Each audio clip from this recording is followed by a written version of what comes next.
कुठे माहिती आहे का? दापोलीला. तुम्ही विचार करता सारखी सारखी कुठे जाते, तर येस मी चालले दापोलीला. सो नमस्कार, मी कोकण कन्यासाठी स्वागत करते तुमचं पुन्हा एकदा माझ्या नवीन अशा ट्रॅव्हल ब्लॉगमध्ये. तर मी ठाण्यावरून म्हणजे या बस स्टॉपचं नाव पुन्हा एकदा विसरले मी. सो टीनाथ नाक्याचे ते बस स्टँड आहे, तिथून मी चालले दापोलीला अश्विनी ट्रॅव्हल्सने, अश्विनी अंदाईने चालली आहे. सो हा माझा नाईट ट्रॅव्हल ब्लॉग असेल, स्लीपर कोचचा प्रवास असेल.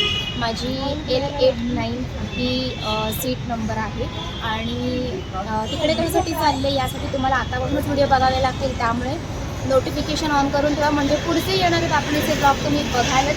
सो चला तर ट्रॅव्हल सुरू करते. आता सगळी लोक इथे मस्तपैकी गावी जाण्यासाठी रेडी. हा महिना आहे डिसेंबरचा, या महिन्यात देखील आमच्या गावी लोक एवढी जातात, मला समजत नाही का असेल काही काम. सो चला मी पण जाते, व्हिडिओ बघत राहा. चला पुन्हा एकदा आम्ही निघालो मालवणला, दापोलीला. तो त्याला मालवणलाच जायचे. सो पण आम्ही चाललो आता दापोलीला. सो ट्रॅव्हल ब्लॉग नक्की पहा. सगळ्यांचं गावाला जायचं हे सामान आहे इकडे आणि समोरून त्या साईडने बस येईल.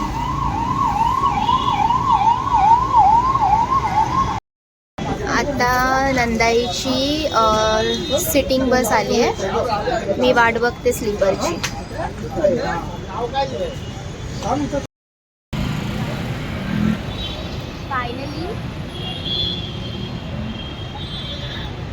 Finally wait is over.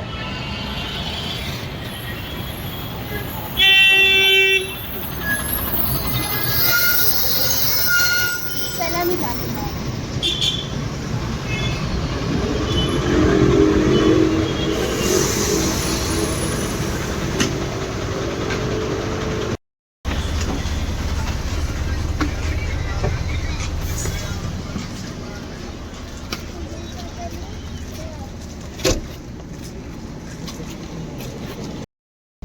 Finally मी अश्विनी नंदाईमध्ये बसलेली आहे. तुम्हाला पुन्हा एकदा मी सिटिंग अरेंजमेंट दाखवते, स्लीपिंग अरेंजमेंट दाखवते कशी आहे. वाव, मस्तपैकी AC आहे, फुल ACचा फ्लो आहे आणि त्यात डिसेंबर महिना. बापरे काय चाललंय हे.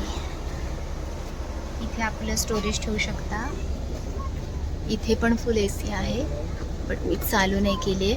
हे चार्जिंग स्पॉट आहेत, इथे तुम्ही चार्जिंग करू शकता तुमचा मोबाईल. लाईट आहे.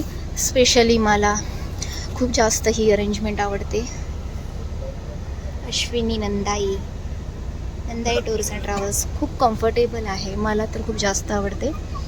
कम्फर्टेबल आहे म्हणून. आणि मस्तपैकी ब्लँकेट्स देखील आहेत आपल्याला.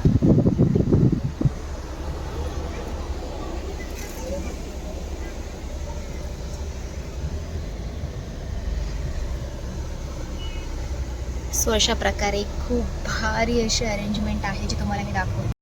फायनली माझा प्रवास सुरूच झालेला आहे आणि पुन्हा एकदा बऱ्याच दिवसानंतर मी दापोली चालले. बऱ्याच दिवस म्हणायला नकोच आहे, लास्ट 1 महिन्यापूर्वी गेली होती आणि आता मी पुन्हा महिन्याने चालले. मी गावाला नाही, दापोलीला. मी घरी नाही जाणार आहे. दापोलीमध्ये माझे काही शूट्स आहेत, ते शूट्स बघण्यासाठी तुम्हाला माझा हा ब्लॉग पुढेपर्यंत बघावा लागेल, ट्रॅव्हल बघावा लागेल आणि नोटिफिकेशन ऑन नक्कीच करून ठेवा, जेणेकरून माझे पुढचे ब्लॉग तुम्ही बघाल. मी मस्तपैकी मोबाईल चार्ज करणार आहे, कारण चार्जिंग स्लॉट आणि चालू आहे. स्पेशली म्हणजे बऱ्याच साऱ्या गाड्यांमध्ये चालू नसतो, पण इथे चालू आहे. इथून मस्तपैकी बाहेरचा व्ह्यूसुद्धा दाखवते तुम्हाला. बघा, आता मी 11 वाजता प्रवास सुरू केला. ठाणे जस्ट क्रॉस केलेला आहे. कदाचित तुम्हाला मी आता डायरेक्टली भेटेन सकाळी. आयफोन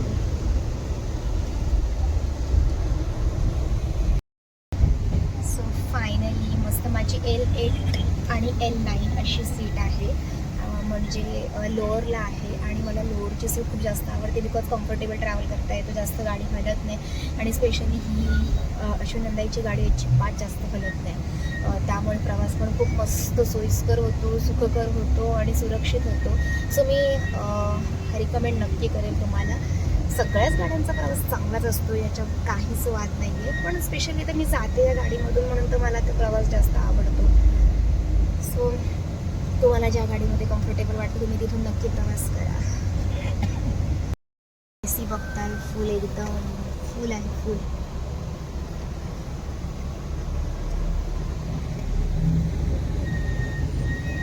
ऑरेंज तिथे मोबाईल ठेवू शकता तुम्ही चार्जिंगला लावल्यानंतर. त्या चार्जिंग स्पॉटला चार्जिंगला लावल्यानंतर तुम्ही तिथे मोबाईल ठेवू शकता. सो मला सकाळी जाऊन 6:30 वाजता पोहोचल्यानंतर लगेच फ्रेश होऊन कामाला स्टार्ट करायचं आहे. माझं लाडगर बीचला एक शूट आहे, त्यानंतर मुरुड बीचला 2 शूट्स आहेत, दापोली स्टँडला सुद्धा शूट आहे. सगळे शूट्स कुठे कुठे आहे तुम्हाला मी सांगितलेलं आहे आत्ता.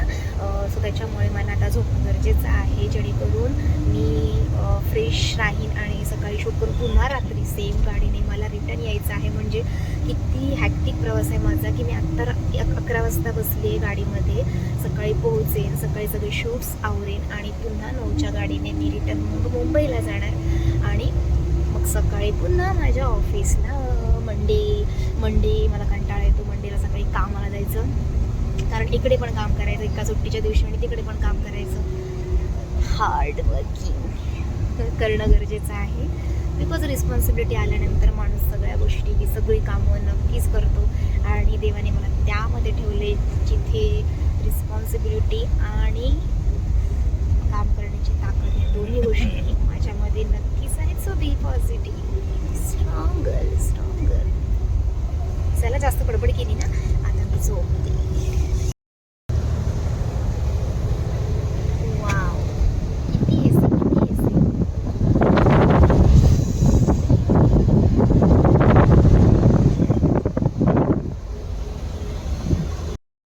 तर फायनली खूप जास्त बडबड केल्यानंतर मी तुम्हाला इथली सगळी स्लीपिंग अरेंजमेंट, गाडी कशी आहे, या सगळ्या गोष्टी दाखवल्या. आता मी झोपते. सो माझा व्लॉग इथपर्यंत पाहिला त्यासाठी मनापासून धन्यवाद. पुढच्या व्लॉगला तुम्ही नक्की सपोर्ट करा आणि या व्लॉगला देखील सपोर्ट करा. भेटूया आपण नेक्स्ट व्लॉगमध्ये. तोपर्यंत हे प्रेम असंच राहू दे. Bye bye.